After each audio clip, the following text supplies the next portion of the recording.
শেখ মুজিবুর রহমান, তেনার বাবা শেখ লুৎফর রহমান, লুৎফর রহমানের বাবা শেখ আব্দুল হামিদ, শেখ আব্দুল হামিদের বাবা একরামউদ্দিন, শেখ একরামউদ্দিন, শেখ একরামউদ্দিনের বাবা শেখ বুরহানুদ্দিন, শেখ বুরহানুদ্দিনের বাবা শেখ জাহানে মাহমুদ ওরফে তেকরি শেখ। এত বছর পরেও বাংলাদেশের মানুষ দুই ভাগে বিভক্ত হয়েছে।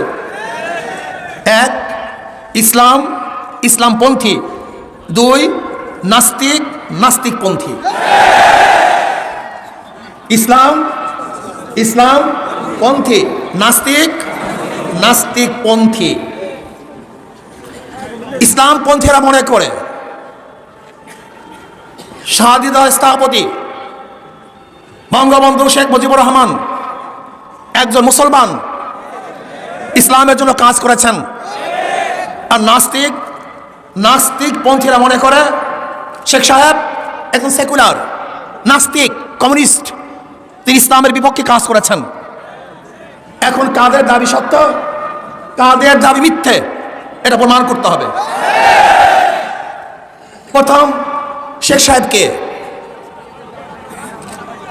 তিনি জনাব শেখ মুজিবুর রহমান, তেনার বাবা শেখ লুৎফর রহমান, লুৎফর রহমানের বাবা শেখ আব্দুল হামিদ, শেখ আব্দুল হামিদের বাবা একরামউদ্দিন, শেখ একরামউদ্দিন, শেখ একরামউদ্দিনের বাবা শেখ বুরহানুদ্দিন, শেখ বুরহানুদ্দিনের বাবা শেখ জাহানে মাহমুদ ওরফে তেকরি শেখ, শেখ তেকরি শেখের বাবা জনাব জহির শেখ, জহির শেখের বাবা জনাব দরবেশ আব্দুল আউয়াল,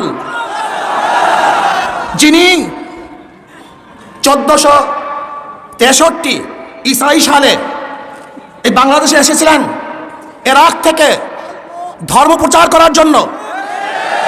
সোনারগাঁয়ে তিনি ধর্ম প্রচার করার জন্য এসেছিলেন।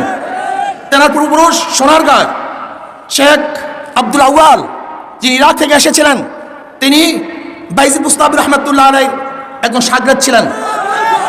তেনারই বংশধর বুরহানুদ্দিন সাহেব, শেখ বুরহানুদ্দিন সাহেব, তিনি টঙ্গীপাড়ায় এই দিন প্রচার করার জন্য সেখানে অবস্থান করেন।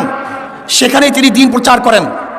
আমরা কি দেখেছি, শেখ সাহেব উত্তাসুরীরা একজন ধর্ম প্রচারক ছিলেন, ইরাক থেকে এসেছেন ধর্ম প্রচার করার জন্য। শেখ সাহেবের বাবা একজন দাড়িওয়ালা টুপিওয়ালা, তার দাদা একজন দিনদার, তার পূর্বপুরুষ সবাই মুসলমান। কাজে কেউ যদি বলেন শেখ সাহেব নাস্তিক কমিউনিস্ট, আমি বলবো তুই মিথ্যা বলছো, সে একজন মুসলমান।